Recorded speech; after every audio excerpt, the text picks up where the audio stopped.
Margaret Elaine Voss had been reviewing case files for 6 hours when the name appeared on her docket. It was a Tuesday in November, 7:42 in the morning, the kind of cold that made the old courthouse windows sweat on the inside.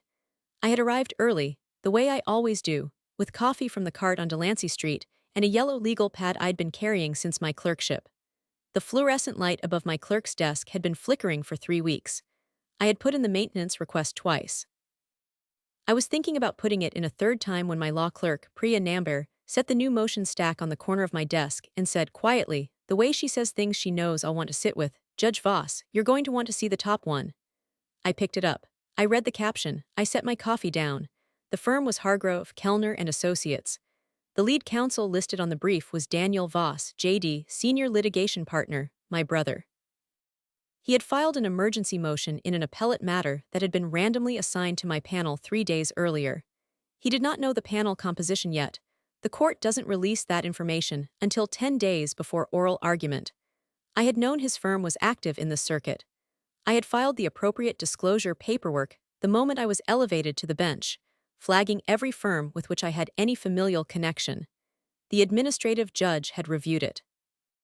The recusal analysis had come back clean. Daniel and I had not spoken in 4 years, had no financial entanglements, shared no property. The conflict screen had cleared, which meant the case was mine. I opened the file. I read the first 3 pages of the motion. Then I set it down, folded my hands on top of it, and looked out the window at the gray November sky above the parking structure across the street. He still did not know I was a judge. The last time I had seen my brother face to face, I had been a second-year associate at a firm he had never heard of. He had told me at Christmas dinner in front of 7 people that I had picked a lane too narrow to drive in. He had laughed when he said it. My mother had laughed too. Now his brief was sitting under my hands, and I was the one who would decide whether his client's argument had merit. I picked the file back up. I kept reading. Hello, everyone. If you've ever been told by someone who was supposed to be in your corner that you were too much, or not enough, or simply invisible, I want you to leave a comment below. Tell me one sentence. Tell me who said it and where you were standing. I want to know I'm not the only one who carried those words for years before I found something to do with them. Because what I'm about to tell you took me 22 years to live and about 20 minutes to finally understand.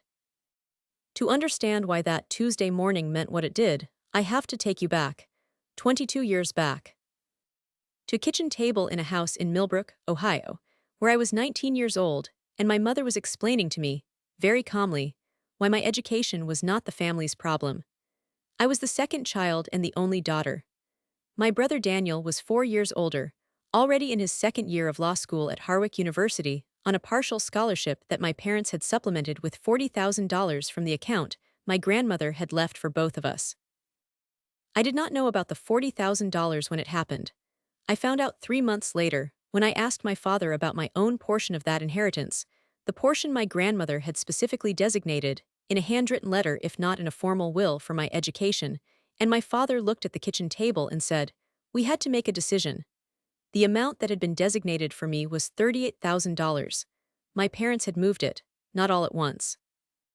Over 14 months, in increments, into the account they used for Daniel's law school expenses, for his apartment in Columbus, for the new laptop they bought him when his old one died, for the suit they bought him for his first moot court competition. $38,000. Gone before I had turned 18. I did not discover any of this with lawyers or with documents.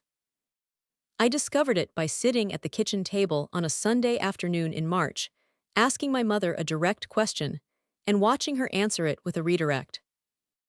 Your grandmother wanted both of you to succeed, she said. She was washing a bowl. She did not turn around. Daniel's path was clearer. His needs were immediate. And mine weren't. You're young, you have time. I was 19. My grandmother had been dead for 11 months.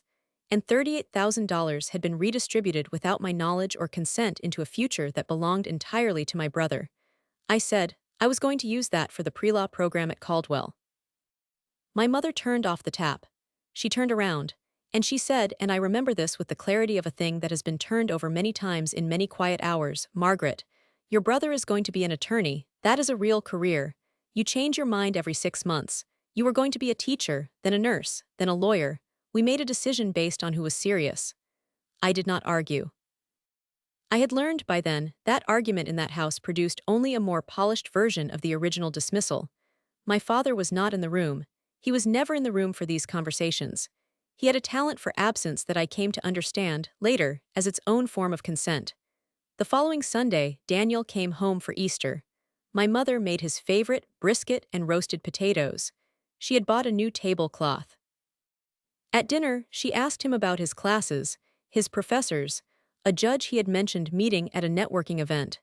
She refilled his water glass without being asked. She did not ask me a single question about what I was doing. I was working 26 hours a week at a medical billing office on Route 9, trying to save money I did not yet know how to save for a path I had not yet been able to name. After dinner, my mother found me in the kitchen doing dishes. She leaned close and said, very quietly, "Don't mention the billing job at the table. Let Daniel have his moment." I had not mentioned the billing job. I had not said anything at all.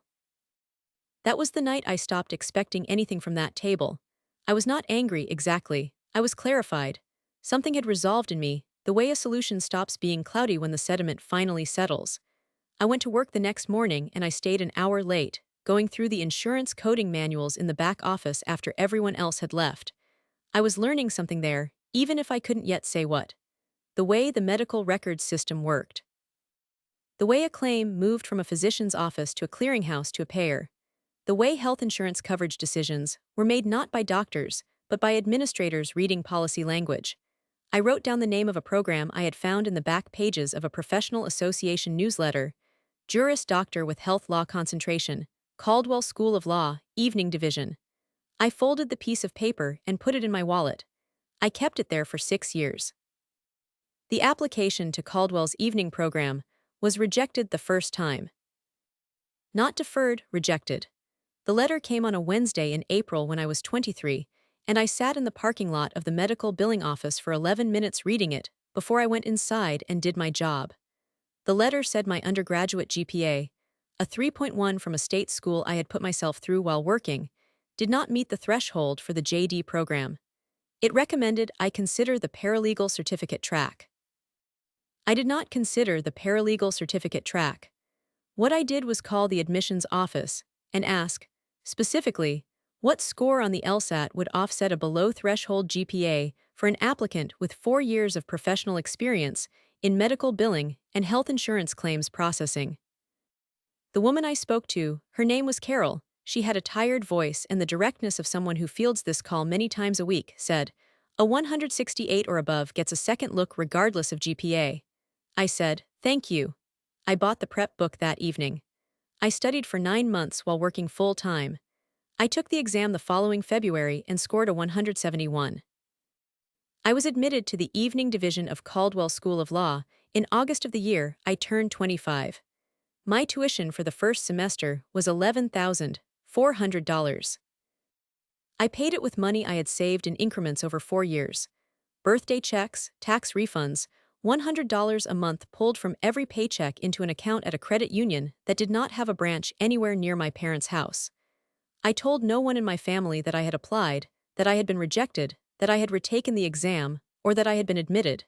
This was not strategy yet. It was simply protection. I had learned that hope, shared early with the wrong people, becomes a liability. My first semester contracts professor was a man named Gerald Ochsner, who had clerked for a federal circuit judge before teaching and who had the habit of calling on students by name before they had fully processed the question. He called on me 4 times in the first 2 weeks, and I answered correctly 3 of the 4. After the 4th, when I had answered wrong, he kept me after class. I expected a correction. It was something else. "You think in systems," he said. "You see how the pieces connect before you see the individual rule. That's unusual in a first-year student. What did you do before you came here?" I told him about the billing office, about the insurance claims, about the health insurance coverage determinations I had spent 4 years reading and contesting and occasionally getting reversed. He looked at me for a moment and said, "Have you looked at health law specifically?" I said I had. He said, "Come to my office hours." I came to his office hours every other week for 2 years. Gerald Ochsner was the first person who treated my interest in health law not as a narrowing, but as a specialization, a distinction that sounds minor and is not. He introduced me to the journal editing board. He recommended me for a summer research position at the Caldwell Center for Health Policy. He wrote the letter of recommendation that accompanied my application to clerk for the Honorable Patricia Suarez on the Ninth Appellate Circuit of Ohio. He did this without knowing about my family, about the $38,000, about the kitchen table. I never told him. It was not relevant. What was relevant was the work. My brother called me during my second year of law school, the only time he called during those 3 years, to tell me that he had made law review at Harwick and that the family was having a celebration dinner the following Saturday. He said, almost as an afterthought, "Are you still doing that paralegal thing?" I said, "Something like that." He said, "Good, it's good to have a trade." We hung up. I went back to my contract's outline. I did not go to the dinner. I graduated from Caldwell School of Law in May, ranked 4th in my evening division class. Gerald Ochsner was there. My roommate, a woman named Deandra Finch who had put herself through school waitressing and who later became a public defender in Franklin County, was there. My parents were not. I had not told them the date. I had not told them I was graduating at all. This was strategy now. My clerkship with Judge Suarez began that August at the Ninth Appellate Circuit Courthouse in Kessler City, a building I came to know the way you know a house you have lived in, by feel and light, and the particular sound of its heating system in winter.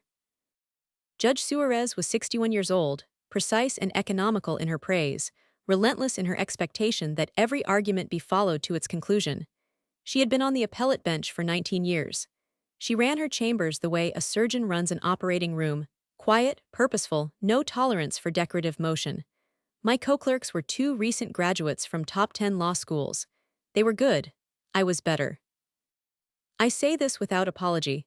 Judge Suarez told me so directly at the close of my clerkship year when she called me into her office and offered me a second year, which was unusual and which I accepted. During my second year, I drafted the opinion in Hendricks v. Allegheny Regional Health System, a case involving the wrongful denial of specialist appointment coverage under an employer-sponsored insurance policy.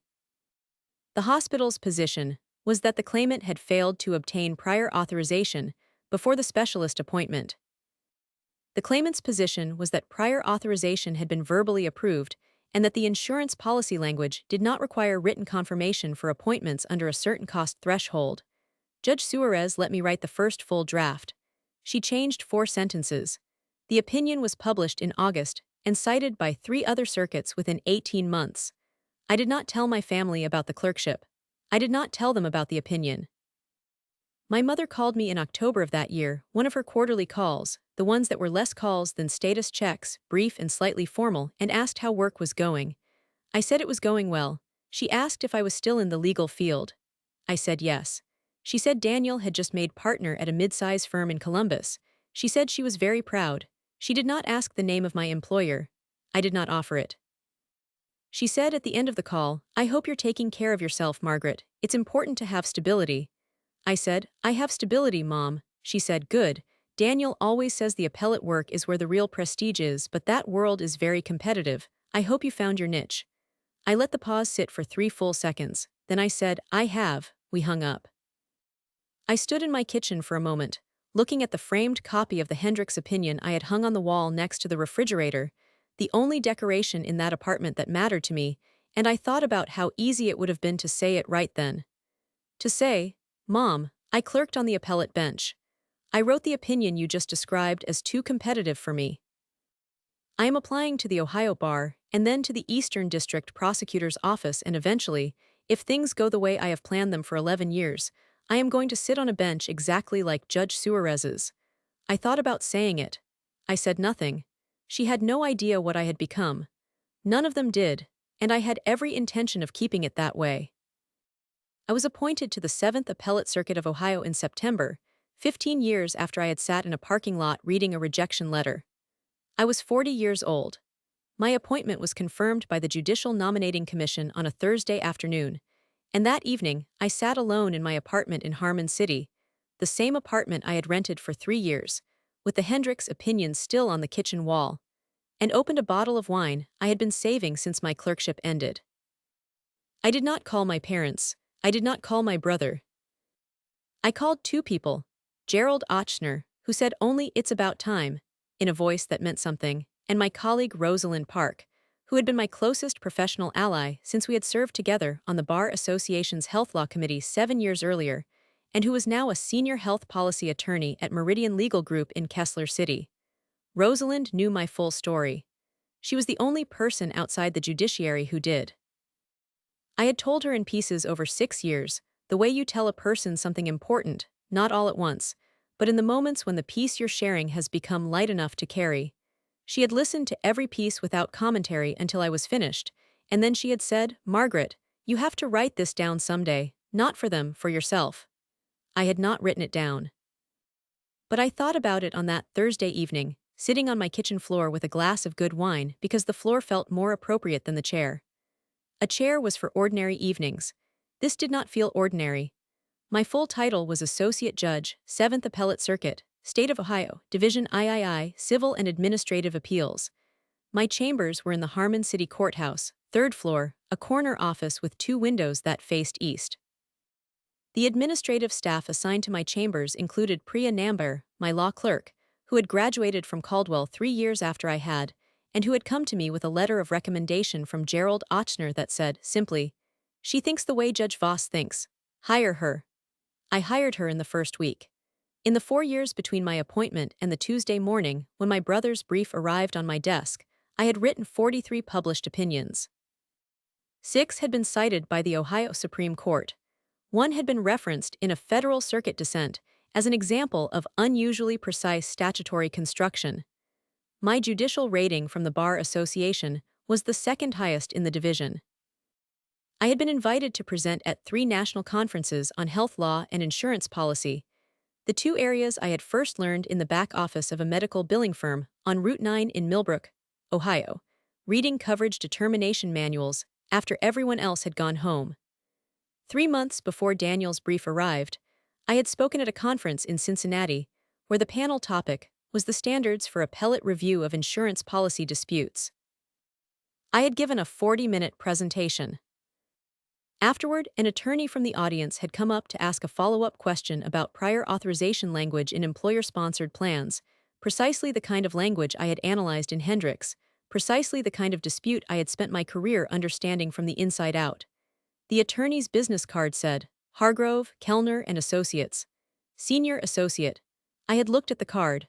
I had thanked him for his question. I had not mentioned that I recognized his firm name from a bar directory I had reviewed when I first joined the bench, the same directory where my brother's name appeared under the firm's litigation department. I had put the card in my jacket pocket. I had not thrown it away. That had been 3 months before Priya set the motion stack on my desk. 3 months before I saw my brother's name on a brief filed in my court. 3 months in which I had gone on writing opinions, hearing arguments, reviewing records, including, once, a set of medical records submitted as exhibits in a coverage dispute, with specialist appointment notes that I had to verify against the insurance policy language, while somewhere across the state my brother had been building a case that was, without either of us knowing it yet, heading directly for my courtroom. Rosalind called me that Tuesday evening after I had read the entire motion and set it in the pending stack. "I heard something interesting today," she said. Hargrove Kellner filed an emergency motion in the 7th, a coverage dispute with some unusual procedural angles. One of the partners was talking about it at the Meridian lunch. I said, "I know about it." Silence, then, "Margaret, I know. Is it?" "Yes." She was quiet for 4 seconds. Then she said very carefully, "Are you recused?" "No," I said. The screen came back clean. There's no financial entanglement, no prior communication, no basis for mandatory recusal. I disclosed the familial connection when I joined the bench. It was reviewed, the case is mine. Does he know? I looked out my kitchen window. The streetlights had come on. It was 6:47 in the evening. Somewhere in Columbus, my brother was probably in his office, reviewing the same motion I had spent the afternoon reading, confident in the quality of his argument, unaware that the panel member who would ultimately decide its merit was the woman he had last spoken to 4 years ago, the woman his mother had once asked to stay quiet at dinner, the woman he had once called and asked, with complete sincerity, if she was still doing that paralegal thing. I had come that close to everything surfacing before it was time, but it wasn't time yet. "No," I said, "he doesn't know." I set the motion in my work bag. Tomorrow morning I would read it again slowly, the way I read every brief, for what it actually said rather than what it meant to say, for the places where the argument held and the places where it bent under its own weight. I would be scrupulously fair. I am always scrupulously fair. That is not virtue signaling, it is the only version of this that means anything. If his argument had merit, I would say so. If it didn't, I would say that instead, in 40 pages of carefully reasoned language that would be published, cited, and read by every attorney in the circuit for years. My brother had spent 22 years being the one who mattered in that family. He was about to meet the one who had been paying attention. The brief sat in my work bag for the rest of that evening. I did not take it out again. I had already done what I needed to do with it for the night, read it twice, identified the two structural weaknesses in the argument, noted the case citations that would need verification, and made a mental inventory of the questions I would bring to Priya in the morning. The brief was a competent piece of work. My brother was a competent attorney. I had always known that. Competence was never the question. The question was whether the argument held under the standard of review applicable to the underlying agency decision, and whether the evidentiary record was sufficient to sustain the appellant's position on the coverage dispute at the center of the case. I had read enough insurance policy language in my career, starting in that back office on Route 9 and running through 22 years of professional development that my family had neither funded nor witnessed, to know within the first reading that the argument had a gap in it. Not a fatal one, but a gap. I went to bed at 10. I slept well. I always sleep well. This is not indifference. It is the product of having spent so many years carrying things alone that I learned early how to set them down at the bedroom door. 3 days after the brief arrived, my mother called. She calls on Sundays as a rule, but this was a Wednesday. I was in my chambers when my personal cell phone lit up with her name. I let it ring through to voicemail. I listened to the voicemail that evening in my car in the courthouse parking garage. She said, "Margaret, it's Mom. I just wanted to catch up. Daniel mentioned he has a big case going to the appellate court, and I thought maybe you'd know something about how those things work since you're in the legal field. He's very confident about it. The whole firm is behind it. Anyway, call me back when you get a chance. Love you." I sat in the parking garage for a moment with my phone in my lap. She did not know. Daniel did not know. The call was not about me at all, it was about him, as most calls about both of us were. She was calling because my brother had a big case and she thought I might be able to offer some general encouragement about the appellate process. She thought I was still, in some ambient and undefined way, adjacent to the legal field. A person who might know something useful about how those things work. I put my phone in my bag. I started the car. I thought, by the time she understands what I do, the panel will have already issued its opinion. I thought she will read about this court's decisions in a bar journal before she reads about them from me. I thought about the $38,000. I thought about the tablecloth she had bought for Daniel's Easter dinner. I thought about her voice in the kitchen, very quiet, asking me not to mention my job at dinner. Let your brother shine. I did not call her back that evening. I called Rosalind instead. The motion is on my desk, I said. I've read it twice. I'm not recused and I'm not going to be. I need to think about whether there's anything procedurally I'm missing. Rosalind said, I already ran it through the conflict matrix this afternoon. I had a feeling you'd call. And, clean, she said. You disclosed the family connection at appointment. It was reviewed and cleared. The familial relationship is documented. The recusal analysis is part of your judicial record, and there's been no communication between you and Daniel Voss in a professional capacity. You're on solid ground. I know I'm on solid ground, I said. I want to make sure the ground is visible to anyone who looks. She understood what I meant. The ground needed to be not merely clean but documented. If Daniel eventually discovered that I was the judge on his panel, and he would discover it 10 days before oral argument when the panel composition was released, there would be a recusal motion. It was not a question of if but of when and what form it would take. I wanted the judicial record to reflect that every procedural step had been correct and contemporaneous, not reconstructed after the fact. I want a memo drafted, I said, for my judicial file, documenting the timeline, the date the case was assigned, the date I identified the familial connection, the date the prior disclosure was reviewed, the date I confirmed no basis for mandatory recusal. Every date, every document reference. I can help you structure it, Rosalind said. I'll have Priya draft it tomorrow morning. I just want another set of eyes on the framing before it goes in the file. Done, she said. Margaret, what, How are you? I looked out my kitchen window, the same streetlights, the same quiet street. I'm fine, I said. I've been ready for something like this for a long time without knowing exactly what form it would take. That's not quite the same as being fine. No, I said. But it's enough. I called Rosalind back the following morning after I had reviewed the memo Priya had drafted. It was precise and complete. I signed it and had it filed in my judicial record before noon. I had a three-judge panel conference at 2 o'clock that afternoon on an unrelated matter.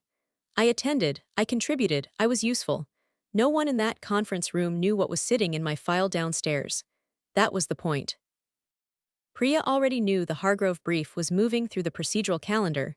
Within 48 hours, she would have drafted the scheduling order that would set the oral argument date and begin the formal clock on panel composition disclosure. 2 weeks before the panel composition was scheduled to be released, my brother called my personal cell phone for the first time in 4 years. I was at my desk. It was a Thursday afternoon. I looked at the name on the screen for one full ring cycle before I answered. Daniel.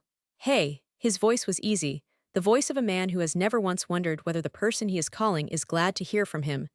I know it's been a while, I just wanted to catch up. Mom says you're still doing the legal thing. I am. Good, good. Listen, I'm in the middle of a big appellate case right now. Panels coming out of the 7th Circuit Civil Division. I just thought, since you're in that world, maybe you could give me a feel for how the 7th reads insurance coverage disputes. Just generally. Nothing specific. I kept my hands flat on the table. I can't talk to you about the 7th Circuit's disposition on any category of case, I said. That wouldn't be appropriate. A pause. Why not? It's just general context. Because I work in the appellate system, I said, and I can't have informal conversations about how particular courts approach particular types of disputes. That's a conflict. Another pause. Longer this time. Margaret, I'm not asking you to do anything weird. I'm just asking what you know about how those judges think. I know, I said, and I can't answer that, I'm sorry. He said, okay, fair enough. His voice had shifted slightly, not suspicion, just mild surprise at the firmness of the boundary.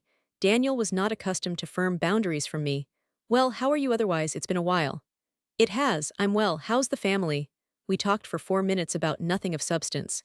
He mentioned that my mother's knee was bothering her.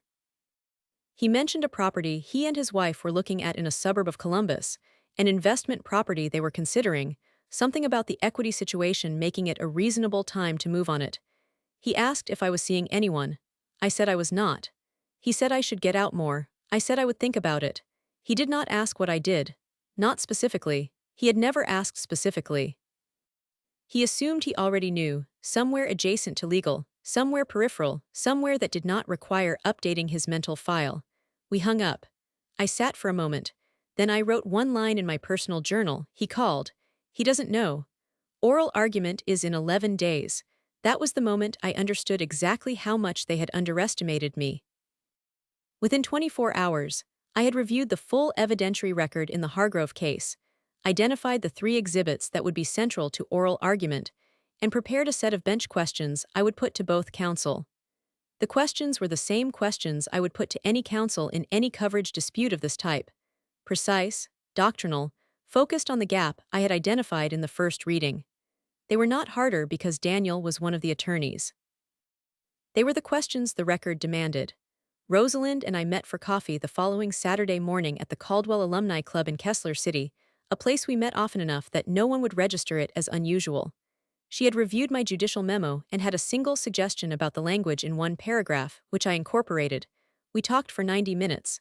Near the end, she said, I had lunch with Gerald Ochsner last week. How is he? 73 and completely intolerable, she said, which was affectionate. He asked about you. I told him you had something coming up. What did he say? She smiled. He said, it's about time. I laughed. It was a real laugh, the kind that comes from something loosening rather than something light. I had not realized how tightly I had been holding the preceding weeks until that moment in the alumni club, with Rosalind across from me, and Gerald Ochsner's words arriving second-hand and still landing exactly where they were meant to. On my way home, I stopped at the pharmacy to pick up a prescription for a colleague who had had a minor procedure and couldn't get out easily. Her name was Dr. Anita Mehrotra.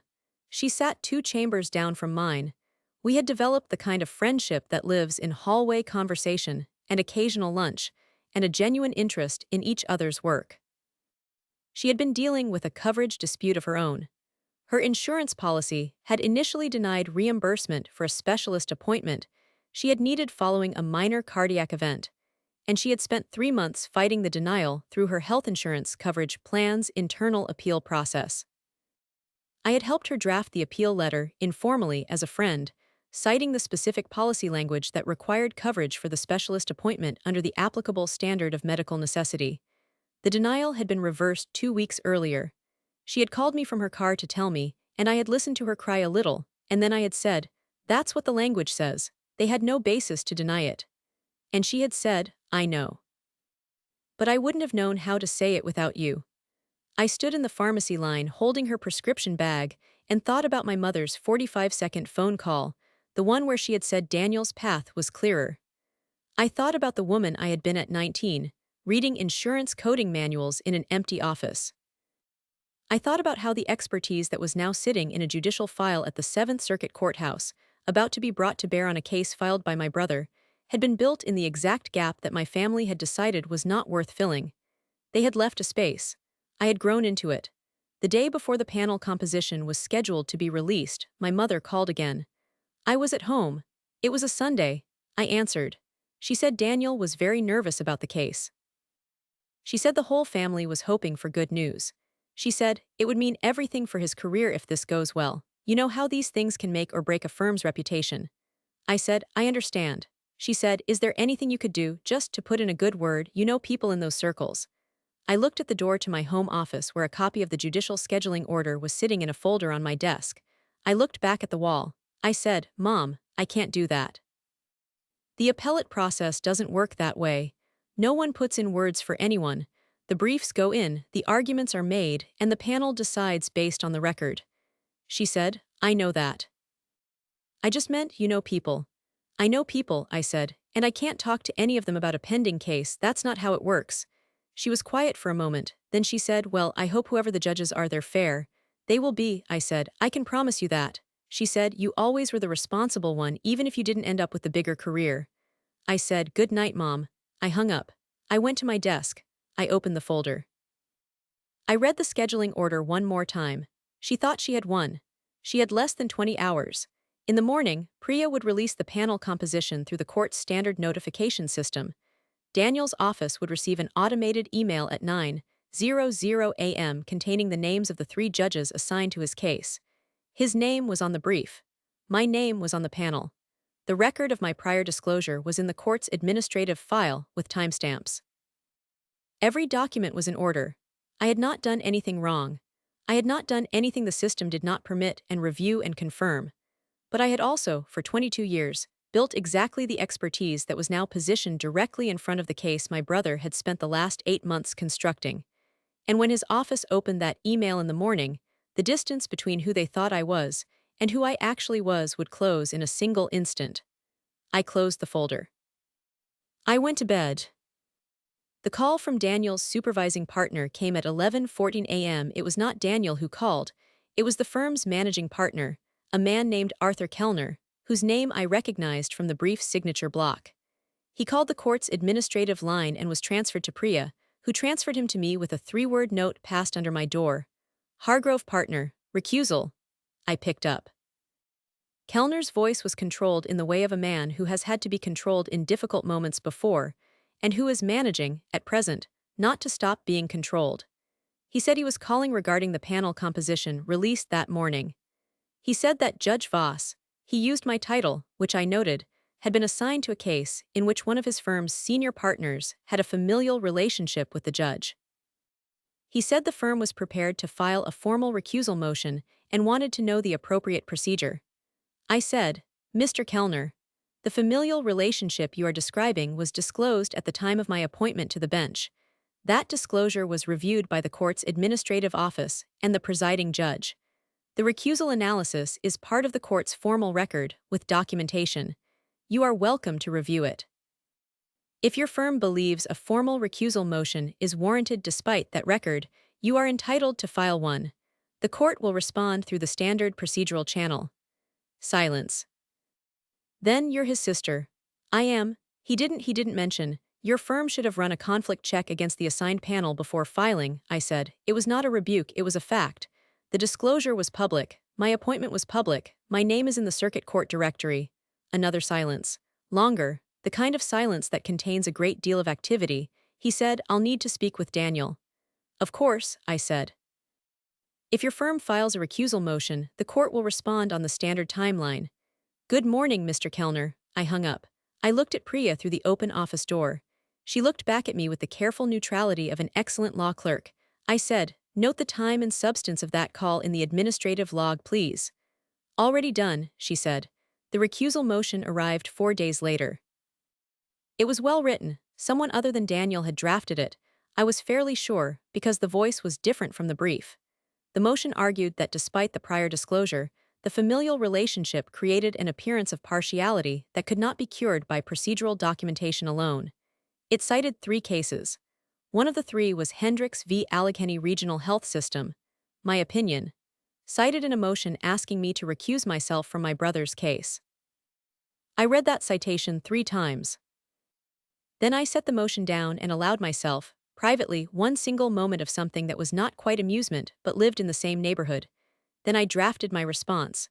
The recusal motion was heard before the full administrative panel of the 7th Circuit, 3 senior judges, none of whom were on the original panel, in a conference room on the 4th floor of the courthouse. Daniel was present. This was the first time I had seen my brother in 4 years. He was wearing a gray suit I did not recognize and carrying a leather portfolio that I did. He had aged in the way that men who work very hard age, not badly, but visibly, with a new set of lines around the eyes and a stillness that had not been there in his 30s. He saw me when I entered the room. I watched his face process it. The room had 12 people in it, the 3 administrative judges, Priya sitting against the wall with her notepad, Arthur Kellner and 2 associates from Hargrove, the opposing counsel in the underlying case and her junior associate, and a court reporter.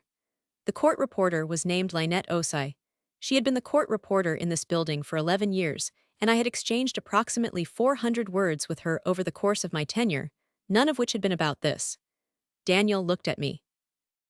I looked at him. I said, "Good morning," the way I would say it to any attorney whose matter was before the court. He said nothing for 3 seconds. Then he said, "Margaret," and the word came out with a texture it had never had before, uncertain, like a step onto ice that might not hold. I sat down.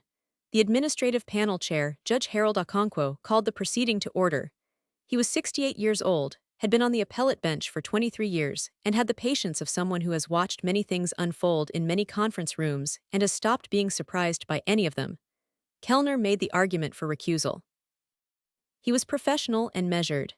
He argued that the appearance of partiality standard did not require proof of actual bias, that a reasonable person observing the situation would question whether a judge could be impartial in a case filed by her brother's firm, regardless of prior disclosure.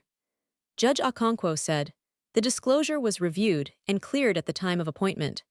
That is the established procedure. The question before this panel is whether facts have emerged since that disclosure that alter the recusal analysis. Counsel, what new facts are you presenting?" Kellner said, "The appearance itself, Your Honor, the public knowledge that Judge Voss's brother is lead counsel on the brief." Judge Okonkwo said, "The public knowledge was available through the circuit directory at the time of filing. Your firm's conflict check did not flag it." A pause. Kellner said, "That is correct. That was the first document." I had 3 more. Judge Okonkwo turned to me.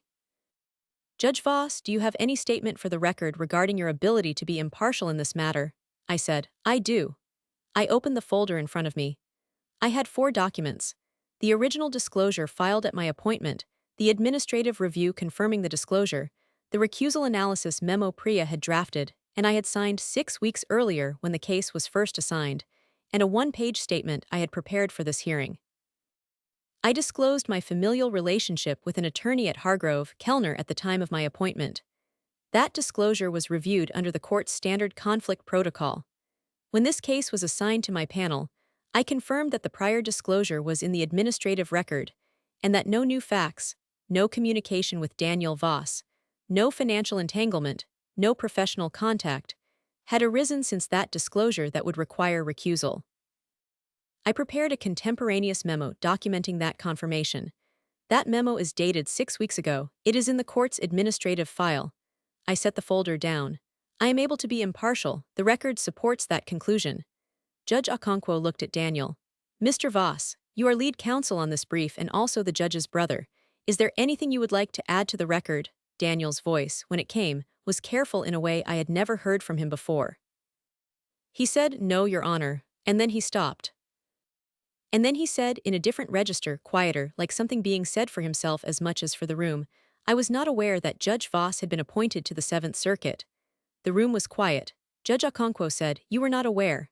"No, Your Honor. Your firm's conflict check did not identify the familial relationship." "No, Your Honor." Judge Okonkwo wrote something on his notepad. He did not look up when he said, "The disclosure was in the public record.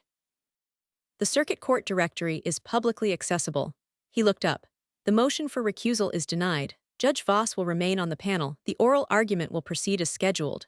Kellner nodded once, the nod of a man absorbing an outcome he had anticipated but had been required to pursue anyway. He made a note in his portfolio. The two associates exchanged a glance that I could not read from where I was sitting. Daniel was looking at the table in front of him. His hands were still.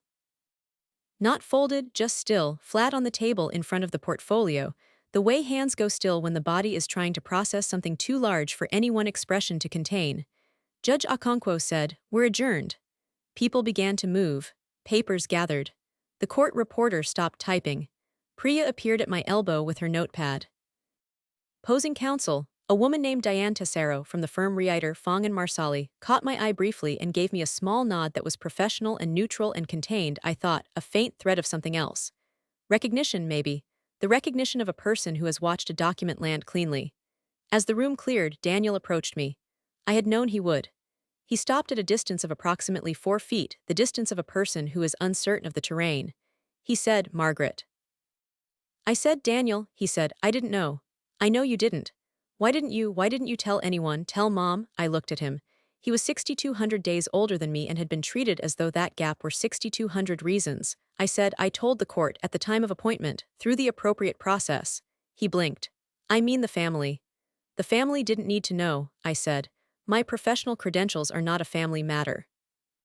He was quiet for a moment. His face moved through something I could not quite name, not shame exactly, because shame requires acknowledgement of a wrong, and Daniel had never quite arrived at the acknowledgement. Something more like disorientation. The map had been wrong and he had been using it for years, and he was only now understanding that the territory had always been different from what the map showed. He said, "You're really a judge." "Associate Judge, 7th Appellate Circuit, Division III, I said. "Civil and Administrative Appeals, I've been on the bench for 4 years. He said, "Mom thinks you work at a law firm, some kind of support role." "Mom has never asked me specifically what I do," I said. "I have never corrected her assumption."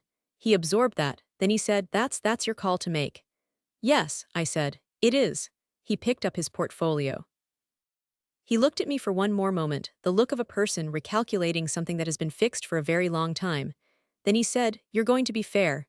It was not quite a question. "I am always fair," I said. "That's not in question." He nodded, he left. I stood in the empty conference room for a moment. Lynette Ose was packing up her equipment near the door. She said without looking up, "Good morning, Judge Voss." "Good morning, Lynette," I said. I picked up my folder. I walked back to my chambers. The oral argument in the underlying case took place 22 days later, on a Tuesday in January, in Courtroom 4 of the Harmon City Courthouse. The room seats 112 people. It was full. Appellate oral argument in a significant coverage dispute does not typically draw a full courtroom, but this one had been written about in the Bar Journal, briefly, factually, and the Bar Association had apparently circulated it to its membership, because I recognized at least 30 attorneys in the gallery when I took my seat on the panel. My mother was in the gallery. I saw her when I sat down. She had come with my aunt, Rosemary Voss, who had no legal background and no reason to be in an appellate courtroom in Harmon City on a Tuesday morning, except that she had been told something was happening and had come to see it. My mother was wearing a blue coat. She had not told me she was coming. She looked at the bench, and I saw the moment she recognized me, the moment the person she had arranged in her mind as a peripheral figure in the legal world resolved into the person sitting behind the elevated bench in a black robe with her name on the placard in front of her. Her expression did not collapse. My mother is not a woman who collapses, but her hands, folded in her lap, went very still, and she looked at me for 4 full seconds without blinking. I looked back at her, the way a judge looks at a gallery, acknowledging without engaging. Then I looked at my notes. The argument lasted 47 minutes. Diane Tessero argued for the appellee with precision and economy. She had built her case on the policy language, and the policy language was clear. Daniel argued for the appellant with competence and genuine feeling for his client's position. I had read the brief often enough to know where he believed he was strongest, and I asked him my prepared bench questions in the sections where the gap in the argument was widest.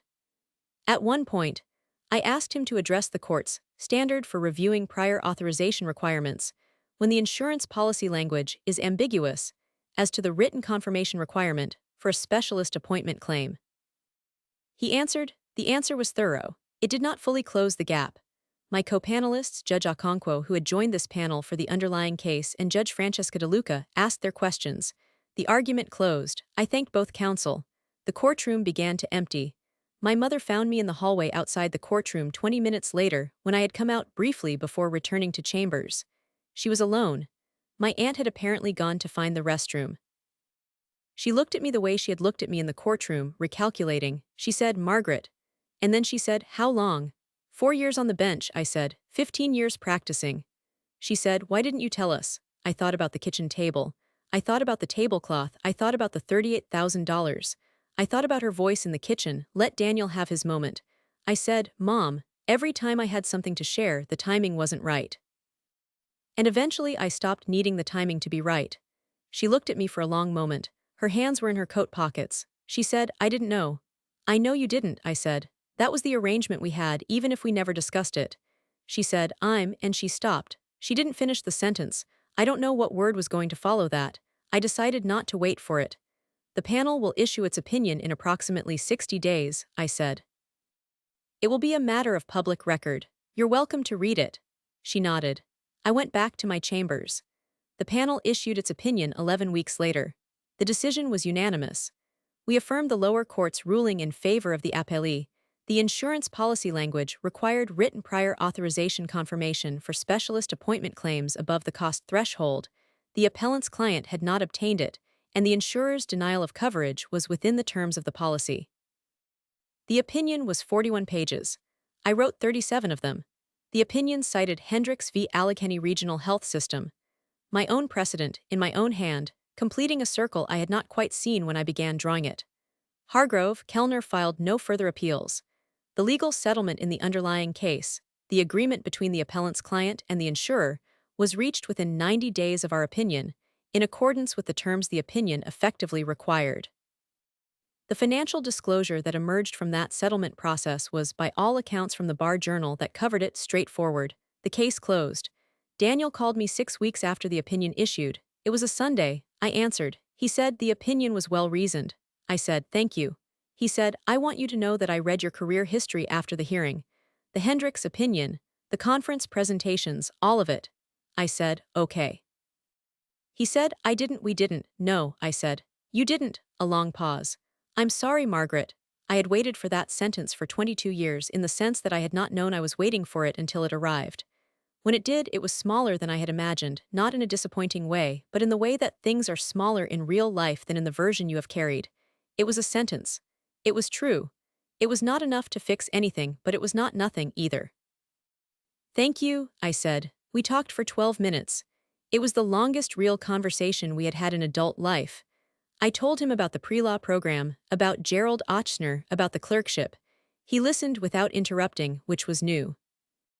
At the end, he said, "You were always the smart one." And I could tell he meant it as a compliment, and I could tell he had no idea that it was also, in a way, an erasure, because being the smart one in the abstract is not the same as being seen, specifically, in the particular choices you made and the particular costs you paid for them. But I did not say that. He was trying. I had learned over 22 years of building in silence the difference between a person who cannot grow and a person who has simply not yet grown. Daniel was the second kind. That was something. Maybe it was enough. My mother sent me a card. A physical card in an envelope with a stamp. It said, "Congratulations, Judge Voss, I am very proud." Her handwriting. No further elaboration. I put it in my desk drawer, in the same drawer where I keep the folded piece of paper from the back office on Route 9, the one with the name of the Caldwell Evening Program written on it in ballpoint pen, the paper I had kept in my wallet for 6 years. I kept the card. I am 42 years old. I sit on the 7th Appellate Circuit of Ohio. I write opinions that get cited by courts I have never appeared in. I have a colleague named Anita Meratra who checks in on me when she thinks I've been working too hard, and a mentor named Gerald Ochsner who is 73 and completely intolerable in the best way, and a colleague named Rosalind Park who knew my whole story before the rest of the world did, and treated it, every time, as the story of a person becoming what she was always going to become. I have the Hendricks opinion framed in my kitchen. I have a corner office with 2 windows that face east. I have a law clerk who thinks the way I think, and if there's anything this experience taught me, it's this. 1. What you build in silence belongs entirely to you. It cannot be redirected, redistributed, or diminished by people who didn't believe in it, because they never knew it existed. 2. Documentation is not distrust, it is respect for the truth, and the people who document carefully are the ones who remain standing when everything else is disputed. 3. Your identity is not a family decision. It is made in the choices you make when no one who shaped you is watching. And those choices, accumulated over years, become something no inheritance can give and no neglect can take. Was I wrong to never tell my family I was a judge, to let my mother believe, for 4 years, that I was somewhere peripheral to the legal field while I was writing opinions that shaped it? Tell me in the comments. If this story gave you strength, hit that like button. It means more than you know.